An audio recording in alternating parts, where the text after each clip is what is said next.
10 ಮಂದಿ ದ್ವಾರಪಾಲಕರು, ಚಂಡ ಪ್ರಚಂಡ, ಕುಮುದ ಕುಮುದಾಕ್ಷ, ನಂದ ಸುನಂದ, ಜಯ ವಿಜಯ. ಪಶ್ಚಿಮದಲ್ಲಿದ್ದವರಿಗೆ ಜಯ ವಿಜಯರು ಅಂತ ಹೆಸರು. ನಿತ್ಯ ಬಾಲಕರಾದಂತ ಸನಕ, ಸನಂದ, ಸನತ್ಕುಮಾರ, ಸನತ್ಸುಜಾತ, ಬ್ರಹ್ಮಮಾನಸ ಪುತ್ರ ಹರಿದರ್ಶನಕ್ಕೆ ಬರುವಾಗ ಮದದಿಂದ ತಡೆದು ಯಜಮಾನ ನಾರಾಯಣ ತಡೆದದ್ದು ದ್ವಾರಪಾಲಕರು. ಅದು ಭೂಲೋಕದಲ್ಲಿಯೂ ಹಾಗೆ, ವೈಕುಂಠದಲ್ಲಿಯೂ ಹಾಗೆ. ಯಜಮಾನರಲ್ಲಿ ಮಾತಾಡ್ಬೋದು, ಒಟ್ಟಿಗಿದ್ದವರಲ್ಲೇ ಮಾತಾಡ್ಲಿಕ್ಕೆ ಕಷ್ಟ.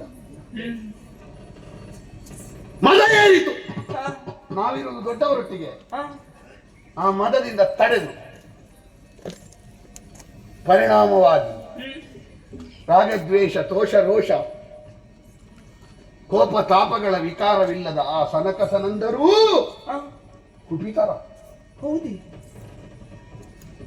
ಭೂಲೋಕದಲ್ಲಿ ಹುಟ್ಟಿ ಶಾಪ. ಆಗ ನಿಜ ಸ್ಥಿತಿ ಗೊತ್ತಾಯ್ತು. ದೊಡ್ಡವರೊಟ್ಟಿಗೆ ಇರುವುದು ಮಾತ್ರ ನಾವು ದೊಡ್ಡವರಲ್ಲ ಅಂತ ಗೊತ್ತಾಯ್ತು ಅವರಿಗೆ. ನಾರಾಯಣನ ಪಾದಕ್ಕೆ ಬಿದ್ರು. ಅವ ಏನು ಮಾಡಿದ? ಅವನಿಗೆ ಪರಿಹಾರ ಮಾಡಬಹುದಿತ್ತೋ ಏನು, ಮಾಡಲಿಲ್ಲ. ಮತ್ತೆ ಯಾಕೆ ಮಾಡಲಿಲ್ಲ ಗೊತ್ತುಂಟಾ? ಪ್ರಪಂಚದಲ್ಲಿ ಬಹಳ ಒಂದು ರೂಢಿಯಲ್ಲಿ ಕ್ರಮ ಉಂಟು. ಯಾವುದು? ತಂದೆ ಹೊಡೆದ್ರೆ ತಾಯಿಯ ಬಳಿಗೆ ಮಗು ಹೊಡೆದ್ರೆ ಅವರು ಅಂತ ಮಗುವನ್ನು ತಾಯಿ ಸಮಾಧಾನ ಮಾಡುದು. ತಾಯಿ ಹೊಡೆದ್ರೆ ತಂದೆಯ ಬಳಿಗೆ ಹೋದಾಗ ತಂದೆ ಸಮಾಧಾನ ಮಾಡುದು. ಪರಿಣಾಮ ಏನಾಗ್ತದೆ ಗೊತ್ತುಂಟಾ? ನಾವೇನು ತಪ್ಪು ಮಾಡಿದ್ರು ಮತ್ತೊಂದು ಕಡೆಯಲ್ಲಿ ಹೋದರೆ ರಕ್ಷಣೆ ಸಿಗುತ್ತದೆ ಅಂತ ಭಾವ ಮಗುವಿನಲ್ಲಿ ಮೂಡುತ್ತದೆ. ತಪ್ಪನ್ನು ಕಡಿಮೆ ಮಾಡುವುದಿಲ್ಲ, ತಪ್ಪು ಮಾಡಿದ ಮೇಲೆ ರಕ್ಷಿಸಿಕೊಳ್ಳುವುದೆಲ್ಲಿ ಅಂತ ಜಾಗ ಹುಡುಕ್ತದೆ. ಹಾಗಾಗಿ ತಂದೆ ಹೊಡೆದಾಗ ತಾಯಿಯ ಬಳಿಗೆ ಬಂದರು, ತಾಯಿ ಹೊಡೆದಾಗ ತಂದೆಯ ಬಳಿಗೆ ಹೋದರು. ಹೇಳ್ಬೇಕಾದ್ದೇನು? ಹೊಡೆದಿರ್ಬೇಕಾದ್ರೆ ನೀನೇನೋ ತಪ್ಪು ಮಾಡಿರ್ಬೇಕು ಅಂತ ಹೇಳಿದ್ರೆ ಮಾತ್ರ ಆ ಮಗು ಸರಿಯಾಗಿ ಬೆಳೀಲಿಕ್ಕೆ ಸಾಧ್ಯ. ಸನಕದಾನಂದರು ಶಾಪ ಕೊಟ್ರ, ನಾನು ಪರಿಹಾರ ಮಾಡ್ತೇನೆ ಅಂತ ನಾರಾಯಣ ಹೇಳ್ತಿದ್ರೆ ಜಯ ವಿಜಯರಿಗೆ ಅವರು ಮಾಡಿದ ತಪ್ಪು ಗೊತ್ತಾಗ್ತಿರ್ಲಿಲ್ಲ. ಹೋಗಿ ಅವರಲ್ಲೇ ಪರಿಮಾರ್ಜನೆ. ನಾರಾಯಣ ಕೇಳಿದ ಅವರಲ್ಲೇ ಪರಿಮಾರ್ಜನೆ. 3 ಜನ್ಮ ಹರಿದ್ವೇಷಿಗಳಾಗಿ ಹುಟ್ಟುತ್ತೀರೋ, 7 ಜನ್ಮ ಹರಿಭಕ್ತರಾಗಿ ಹುಟ್ಟುತ್ತೀರೋ, ಘೋರ ರಾಕ್ಷಸರಾಗಿ 3 ಜನ್ಮ. ಮೊದಲಿನ ಜನ್ಮ ಹಿರಣ್ಯಾಕ್ಷ ಹಿರಣ್ಯ ಕಶ್ಯಪ, ನರಸಿಂಹನು ವರಾಹನೂ ಆಗಿ ಕೊಂದು ಕಳೆದ. ಎರಡನೇ ಜನ್ಮ ಕುಂಭಕರ್ಣನಿಗಿರುವ ವರ ಏನು? ಅವ ಅರ್ಧ ನಿದ್ರೆಯಿಂದ ಎದ್ರೆ ಸಾಯ್ತಾನೆ. ಇಂದ್ರಜಿತುವಿನಂತ ಮಗ ಜೀವಂತ ಇರುತ್ತಾ ನಾನು ಕುಂಭಕರ್ಣನನ್ನು ಅರ್ಧ ನಿದ್ರೆಯಿಂದ ಎಬ್ಬಿಸ್ತೇನೆ ಅಂದ್ರೆ ಅರ್ಥ ಎಂತ? ಈಗ ಎಲ್ಲ ಕಳ್ಕೊಂಡ ಮೇಲೆ ಎಬ್ಬಿಸಿದ್ರೆ ವಿಷಯ ಬೇರೆ. ಈಗ ಇಂದ್ರಜಿತುವಿನಂತ ಮಗ ಜೀವಂತ ಇರುತ್ತಾ ಕುಂಭಕರ್ಣನನ್ನು ಅರ್ಧ ನಿದ್ರೆಯಿಂದ ಯಾಕೆ ಎಬ್ಬಿಸಿ? ಇಲ್ಲಿ ಗೆದ್ರೆ ಗೆಲುವಲ್ವೇ, ಅವ ಸತ್ರೆ ಮಾತ್ರ ಜಯ, ಅವನಿಗೆ ವಿಜಯ. ಯಾಕಂದ್ರೆ ನಾನು ಜಯ, ಅವ ವಿಜಯ. ಜಯನೆಂಬವನೇ ನಾನು, ವಿಜಯ ಕೇಳಿ ತಮ್ಮ ಕುಂಭಕರ್ಣ. ಮಧ್ಯ ಜನನ, ಮೊದಲು ಹಿರಣ್ಯಾಕ್ಷ ಹಿರಣ್ಯ ಕಶ್ಯಪರು, ಈಗ ರಾವಣ ಕುಂಭಕರ್ಣ. ಇನ್ನೂ ಒಂದುಂಟು, ಇದು ಮಧ್ಯ. ಅಲ್ಲಿ ಹೇಳಿ ಬಂದಿದ್ದೇವೆ ನಿನ್ನನ್ನು ದ್ವೇಷಿಸ್ತೇನೆ ಅಂತ. ಈಗ ರಾಮನಾರಾಯಣ ಅಂತ ಗೊತ್ತಾಗುವಾಗ ಕೈ ಮುಗಿಯುವುದಾ?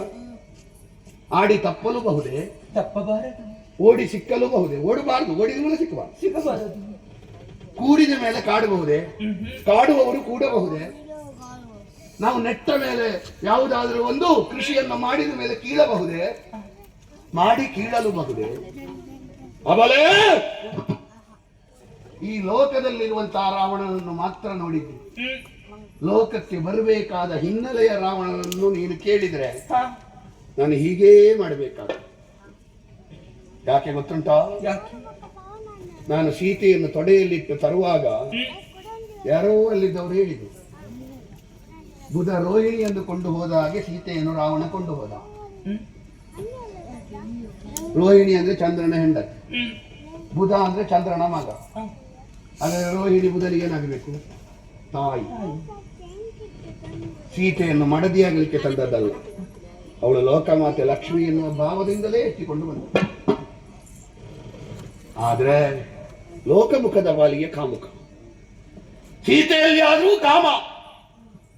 ಸೀತಾ ಕಾಮ ಅಲ್ಲ, ಸೀತಾಕಾಂತನ ಕಾಮ. ಅವ ಬರಬೇಕಾದ್ರೆ ಅವಳು ಇಲ್ಲಿರ್ಬೇಕು. ಹಾಗಾಗಿ ಹೊರಟು ನಿಂತಿದ್ದೇನೆ. ತಪ್ಪುಂಟ ಹೇಳು? ಅರ್ಥವಿಸಿಕೊಂಡೆ ಪ್ರಭು. ಓ, ಎಲ್ಲಿಂದ ಬಂದಿದ್ದೀರೋ ಅಲ್ಲಿಗೆ ಸೇರಬೇಕು ಎನ್ನುವ ಹಾಗೆ ಹೊರಟು ನಿಂತವರು ನೀವು. ನಿಮ್ಮನ್ನು ತಡೆಯುವುದಕ್ಕೆ ನಾನು ಯಾರು ಅಂತ ಬೇಕಲ್ಲ.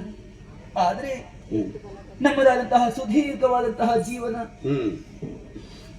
ಕಷ್ಟ ಸುಖ ಎಲ್ಲವನ್ನು ಅನುಭವಿಸಿದರೂ ಕೂಡ ನಿಮ್ಮ ಜೊತೆಯಾಗಿ ಬಾಳಿ ಬದುಕಿದವಳಿದ್ದೇನೆ ನಾನು.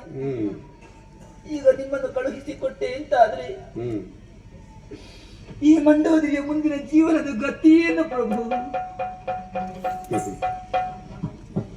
ಸೀತಾಪಹಾರ ಮಾಡಿದ್ದಕ್ಕೂ ಮಂಡೋದರಿಯ ದಾಂಪತ್ಯಕ್ಕೆ ಏನಾದರೂ ಸಂಬಂಧ ಉಂಟಾ? ಇಲ್ಲ, ಸಂಬಂಧ ಬರ್ತದೆ. ಹೇಗೆ? ಅಯೋಧ್ಯೆಯ ರಾಜಕೀಯಕ್ಕೂ ಶಬರಿಗೂ ಏನಾದರೂ ಸಂಬಂಧ ಉಂಟಾ? ಇಲ್ಲವಲ್ಲ. ಅಯೋಧ್ಯೆಯಲ್ಲಿ ರಾಜಕೀಯ ವಿಪ್ಲವ ಆಗದಿದ್ರೆ ಶಬರಿಗೆ ಮೋಕ್ಷ ಸಿಗಬೇಕಾ? ಯಾರು ಬಿದ್ದಿದ್ದಾರೆ ಎನ್ನುವುದಾಗಿ ಹುಡುಕುತ್ತಾ ಬರುವ ತಾಯಿ ಬಿದ್ದ ಮಗುವಿನ ಬಳಿಗೆ ಬಂದೇ ಬರ್ತಾಳೆ.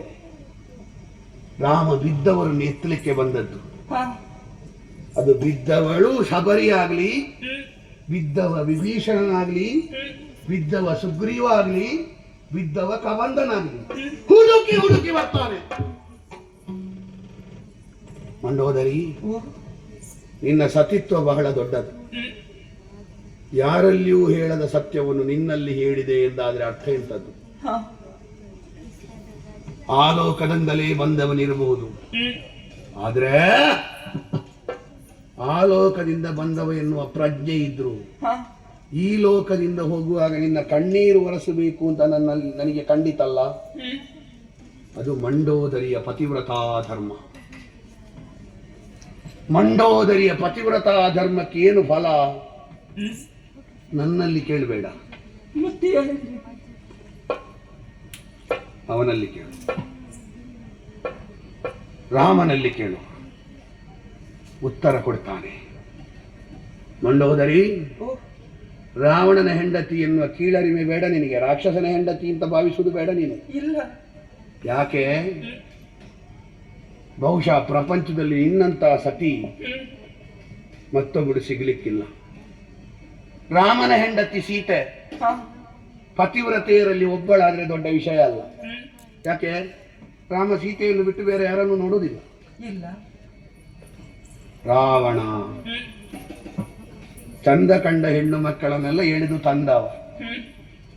ರಾವಣನ ಹೆಂಡತಿ ಇಷ್ಟು ದೊಡ್ಡ ಪತಿವ್ರತೆಯಾದಳಲ್ಲ. ಅದು ಪ್ರಪಂಚ ಮಾನಿಸಬೇಕಾದ ವಿಷಯ. ಸೀತೆಯೊಟ್ಟಿಗೆ ನೀನು ನಿಂತ್ರೆ ಅದಕ್ಕೆ ಪೂರ್ತಿ ಕರ್ತೃತ್ವ ಮಂಡೋದರಿಯದ್ದು. ನಿನ್ನೊಟ್ಟಿಗೆ ಸೀತೆ ನಿಂತ್ರೆ ಪೂರ್ತಿ ಕರ್ತೃತ್ವ ಸೀತೆಯದ್ದಲ್ಲ, ರಾಮನಂತ ಗಂಡನದ್ದು ಉಂಟು. ಹಾಗಾಗಿ ಮಂಡೋದರಿ ಅಷ್ಟು ದೊಡ್ಡವಳಾಗಿ ನಿಲ್ಲುವುದು. ಆ ಸತೀತ್ವಕ್ಕೆ ಫಲ ಸಿಕ್ಕಿಯೇ ಸಿಗುತ್ತದೆ. ಯೋಚನೆ ಮಾಡಬೇಡ. ಧರ್ಮದಲ್ಲಿ, ಅರ್ಥದಲ್ಲಿ, ಕಾಮದಲ್ಲಿ ಗಂಡ ಅತಿಕ್ರಮಿಸಕೂಡದು. ಮೋಕ್ಷಕ್ಕೆ ಗಂಡ ಹೆಂಡತಿ ಒಟ್ಟಿಗೆ ಹೋಗುವ ಕ್ರಮ ಇಲ್ಲ. ಅವರವರೇ ಪಡೆಯಬೇಕಾದ ಮೋಕ್ಷವನ್ನು ನಾನು ಪಡೆಯುತ್ತೇನೆ. ನಿನಗೆ ಸಿಗಬೇಕಾದ್ದು ಸಿಗುತ್ತದೆ. ಇವತ್ತಿನ ರಾತ್ರಿಯನ್ನು ಸಂತೋಷದಿಂದ ಉತ್ತರಿಸುವ ನಾಳೆ.